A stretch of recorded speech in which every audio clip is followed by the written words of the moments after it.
Welcome to another episode of The Brand Called You, a podcast and video show which brings you leadership lessons, knowledge, experience, and wisdom from hundreds of successful individuals from around the world. If you're new to the channel, please subscribe or hit the bell icon. I'm your host, Frits Bussemaker, and today I'm delighted and privileged to have a conversation with Jens Hanse. Jens, welcome to the show. Thank you, Frits. It's great to meet you, and thank you for having me here. Yeah. Now, brief introduction who Jens is. He's the co-founder and CEO of Supertrends Institute, the main topic of today. He's a background in consultancy, and the people who can pick up that accent, he's a Dane by birth, but is living and working from Switzerland. So again, Jens, hey, welcome to the show. Maybe to start off, you can help us and the audience tell a little bit about your background. Are you a trends watcher yourself? Because you're the CEO of Supertrends. Yeah, so thank you for that. So actually, I describe myself as a futurist. So a trend watcher, I would rather use the word trend translator. So it's about seeing something and making it useful. So we see all these trends and new technologies, but it's really how we bring them to good use for ourselves and our organizations. So I would say trend translator, which is not really a title, but that's what I would call myself. Okay, got that. Although you can always introduce a new title and be unique in the world, so people will, once that becomes in the common term, you're going to be top of the list. Exactly. But are you a trend watcher? Well, you're not a trend watcher or a trend setter, so a translator. But how do you become one? So what you do is, this is one of the interesting parts. So there are actually two studies in the world. There is in Texas, Houston, and in Hawaii. There are two universities that actually where you can become a futurist.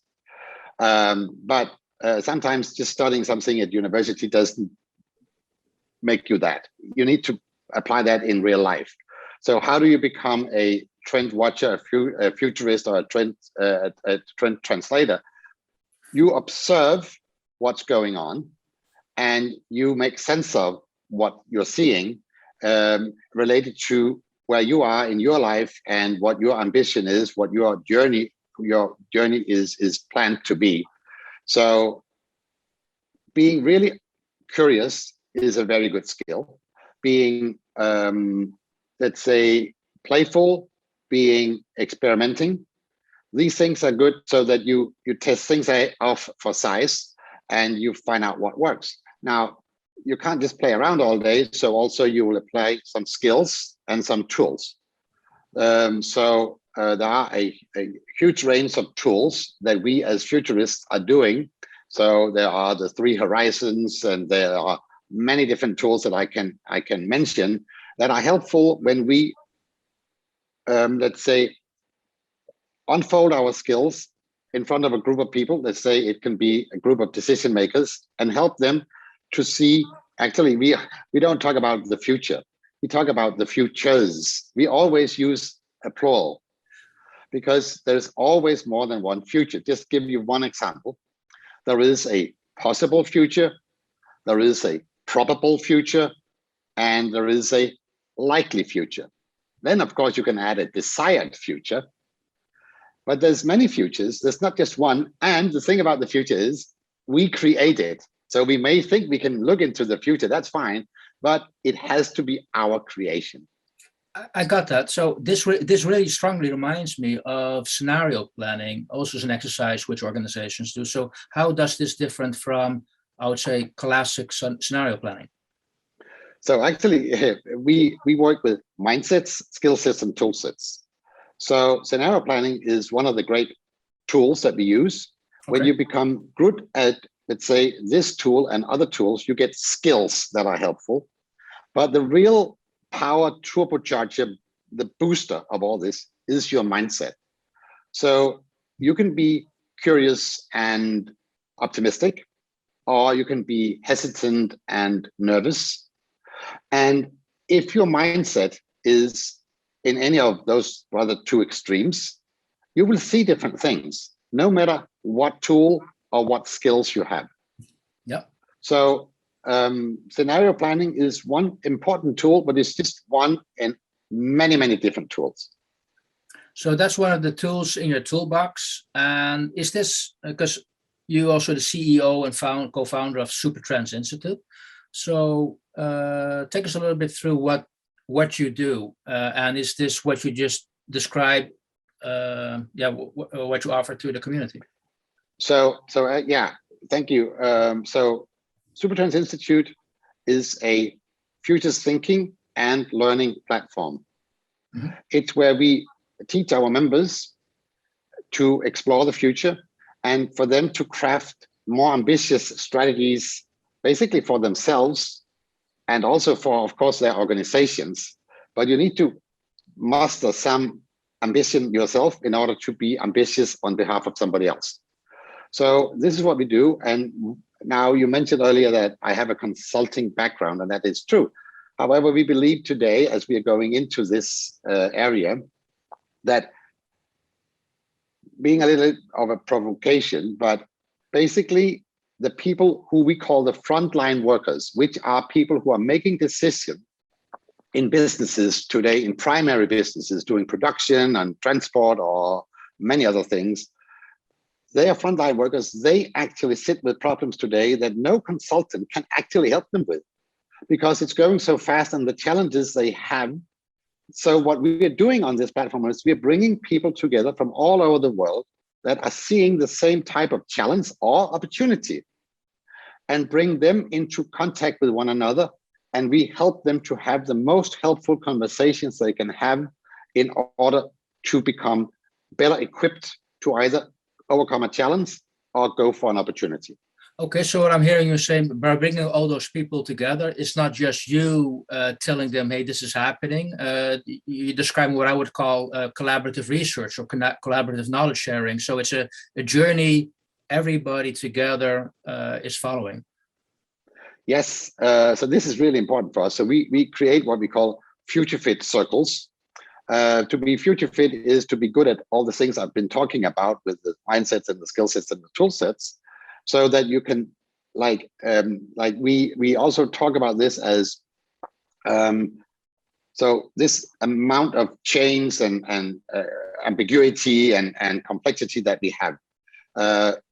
You can see this as if you stand on the beach and there's this big wave coming at you.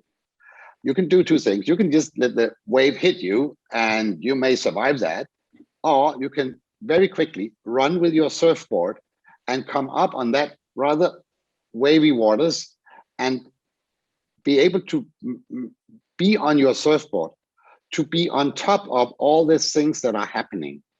That is what we're trying to accomplish with our members, so that they feel that they can surf, and we are helping them to do this by having facilitated conversations where we take whatever problem they are bringing, that's center. So we are not bringing the any lectures. They are bringing a challenge. I can give you one specific example. So let's say that you are in a business and you really want now to master digitalization better. Let's say you want to master it in your products, and you've done this navigation part I talked about. So you have seen, oh, this is new 5G. So 5G can make a difference. It may not be fully ready, available all places in the world, but we know it's coming. So we better think about it. So we take this and we zoom in on, okay, what does that require? We make sense of that whole technology and where we are with our products and development. Now, having made, let's say, some decisions around how we could use this, now we go into strategizing and we make a more ambitious strategy than we could before. Based on that, we are going to introduce 5G into our products. What now follows is really important because everybody can make a plan. You have to make the plan real. So we have a mobilization phase that we help people to come through, where it's about accepting that we want to introduce change. So not only want it to be inflicted by change, we are introducing change in our products, in our business, in order to stay afloat. Yeah, what I pick up is actually this is where the mindset is so important. People want that change to happen, because Yeah, it's not going to happen. no, exactly. I got that. Now I want to come back to something you mentioned just earlier, which triggered me, that there are even universities out there training you to become a trend watcher or a futurologist. And also in Europe, we have universities who offer that. We even have Trend Watcher of the Year awards. And it always surprises me that we have those awards, that there's a whole bunch of trend watchers out there, and almost all have work. There's a lot of things to do. Now, when I started to work myself 30 years ago, there was only one trend watcher. And that was a guy who showed great technology on a TV show. And I loved that program, but he was the only one out there.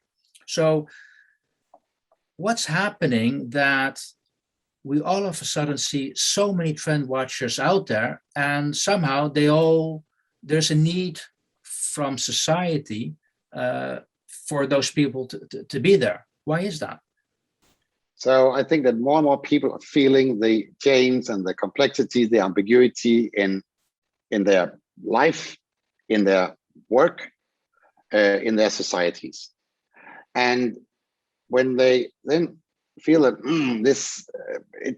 I need to be able to work with that. So being a good, let's call it a trend watcher, gives you skills and abilities that can make you more successful.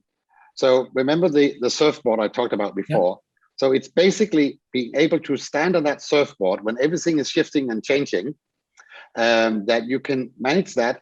And then the way that you go forward in your life will be because of the change. You are benefiting from the change rather than being, let's say, negative about the change, because you have to consider something new all the time. Actually, we have a word that we use for all this, and we call it to be future fit. So it's like you go to the Future Fitness Center and you get future fit by doing all the things that I have been mentioning. So I think it's because people feel that it's unruly, and they know then, there's actually some skills I can learn to navigate this. So I guess it's like, if we take a totally different scenario, in the very old days, if you knew that you needed to survive, you need to be able to go into the forest. You need to be a good hunter, and you need to learn to survive by learning to be a hunter. And it's basically, for me, no more difference. This is a survival skill of today. It's a survival skill of today. So you're helping and coaching people to survive. And it also seems like a mental coach, because rationally, we all know we're going through this transition, the whole digitization of society. And what I'm observing is we rationally already know that we're in this transition from a command and control to a connect and collaborate world. But where the issue is a lot of people have that mental model that success is being king of your empire, being on top of the rock. And now all of a sudden, that is not the future anymore. And people struggle with that knowledge that's the future is changing, with different metrics for success. So and actually, does that also apply for you personally? So personally, so now I've chosen to, let's say, be able to be on my surfboard. So yes, now so coming back to my original background as a consultant, I totally see this shifting. So I as I mentioned before, I believe that consultants are very challenged in showing up at any client today and be as helpful as they were earlier. Earlier, consultants were bringing models and methodologies and different things that were quite stable over some years. What you need to bring today has a much, much shorter lifespan and are much more dynamic. So for me to create this whole institute have been where I needed to change the whole business model of consulting. So you can say we are consulting, but we have turned it upside down. So we are saying consulting of tomorrow is to bring the right frontline workers, the decision makers for how tomorrow needs to look like, together. So that's a big shift. That is, and was it a big shift for you as an individual? Yes, so it's so interesting. Actually, when we first founded Supertrends Institute, it was in late 2019, so just before the pandemic started. And we started off as being, yeah, okay, we know consulting, and yeah, so just need to do this, that, and then we go. Then we came to March 2020, and it was clear that we were not going to go anywhere. So then, actually, I was reacting to a huge change because the whole basis for the company we were going to create just disappeared. And that's where I then I had to go. So I'm living here in Switzerland. I have the opportunity to go for some long hikes in the mountains and think things through. And then I thought, why don't I make this change a benefit for us? Why don't I had no idea how long the pandemic would be, but it was clear to me that it wouldn't just go away. So I thought, we have a few months, let me bring those months to good use. What then happened was that as I was trying to put our team together, which is actually globally, so we are 36 people in 16 different countries, Asia, Europe, South Africa, and the Americas. So it's been very interesting. Those people were all consultants and they were going nowhere. So we had time to connect and experiment. That was a unique time. So that was me being able to react, let's say, think on my feet, and make something that was actually a problem an opportunity. Okay, got that. So I believe it's the Chinese word of crisis is it's both negative and positive, because it's also an opportunity, and you turned it into an opportunity. Exactly. Yeah. Now, in this case, I was just wondering, what does success mean to you in this case, for you personally and for your organization? So success for us means that we can show up and be helpful. So we have decided that we are bringing these mindset, skills, and tool sets. And so success for us is that we can see that businesses that are great at what they do, that we can help them not to make the same shift as we do, but to make a number of shifts that, first of all, to see that they need to make a shift. Okay, so how does that relate to a question you once raised on a stage? How can we celebrate humanity and at the same time embrace technology? Technologies are becoming more and more powerful, and they are driving our world. Now, many of the existing and emerging technologies, they're so powerful. Just think about like quantum computing. If that becomes reality by tomorrow, there is not a single security system in the world that cannot be broken down in microseconds. No security code, none of the systems we have today will be secure because of the immense computing power. Earlier, we had to deal with the technology of nuclear explosions, even before dynamite. But we have so many technologies today. Some of the latest ones are gene editing. Yeah. All these have a positive side and a negative side. We can take one that many of us have been exposed to over the last 10 years. It's all our global social media platforms. So the balance between technology and humanity for me is we have such powerful measures between our hands that we need to find guidance in our humanity. So that is in our values, in our ethics, in our basic cultures and morale, that will have to govern us. Yes. And we need to have, let's say, conversations around some of these things, as complex as they are.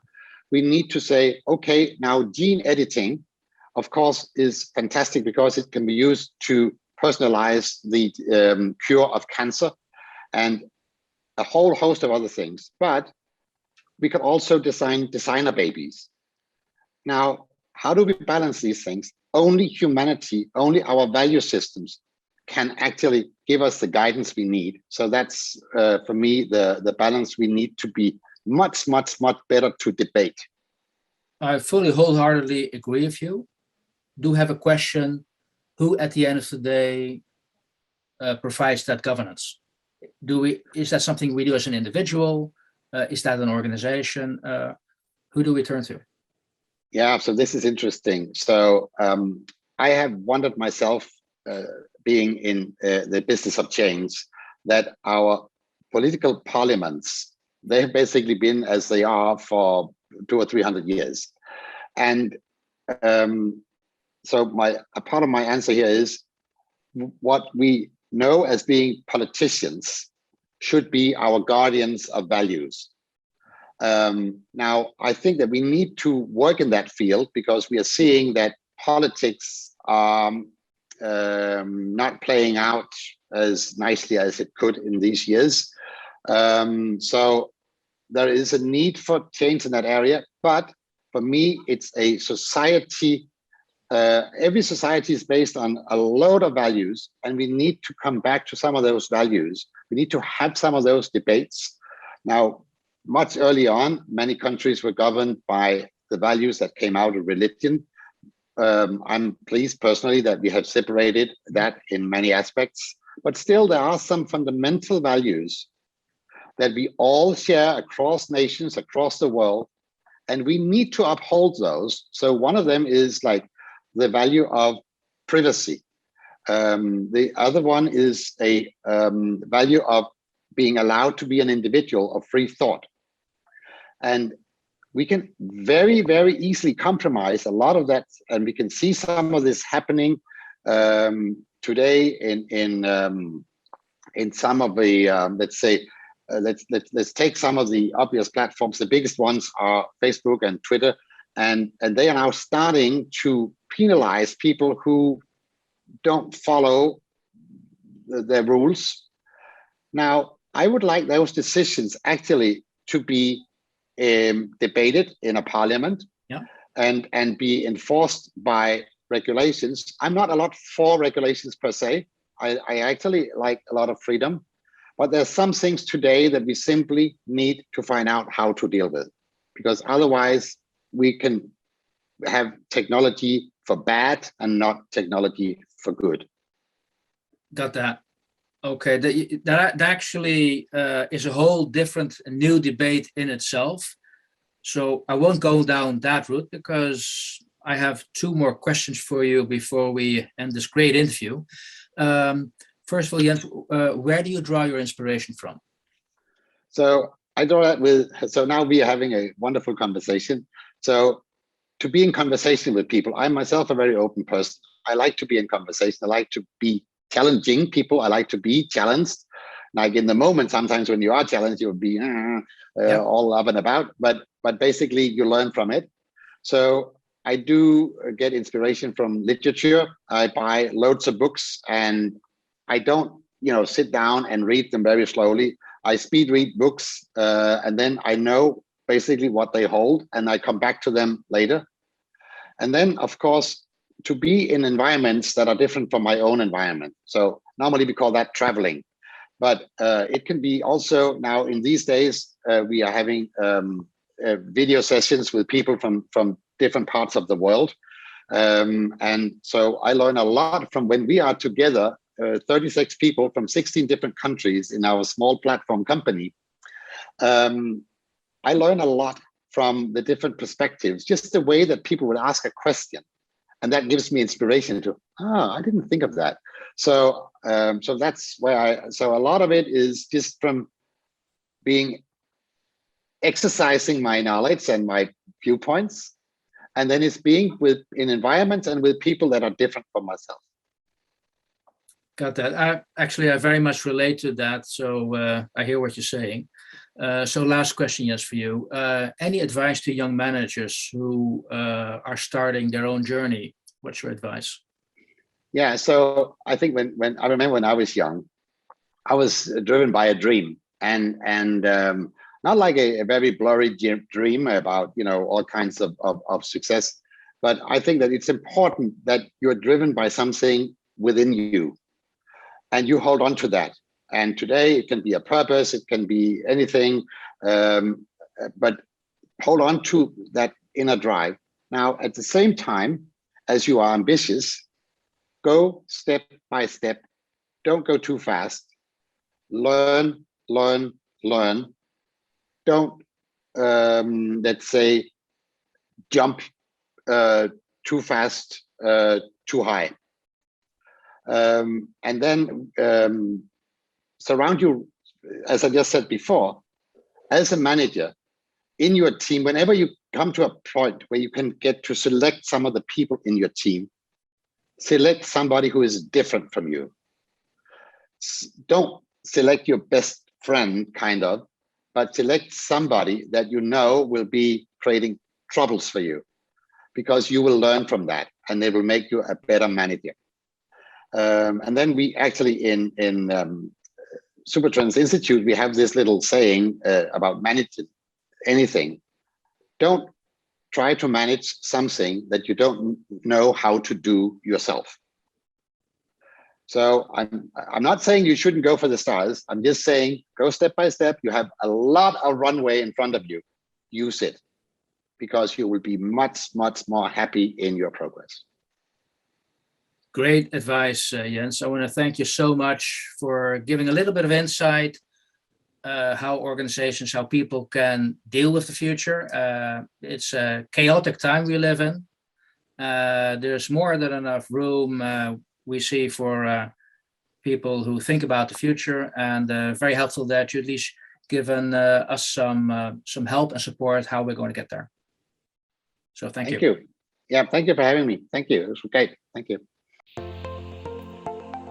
Thank you for listening to the Brand Called You videocast and podcast, a platform that brings you knowledge, experience, and wisdom of hundreds of successful individuals from around the world. Do visit our website www.tbcy.in to watch and listen to the stories of many more individuals. You can also follow us on YouTube, Facebook, Instagram, and Twitter. Just search for the Brand Called You.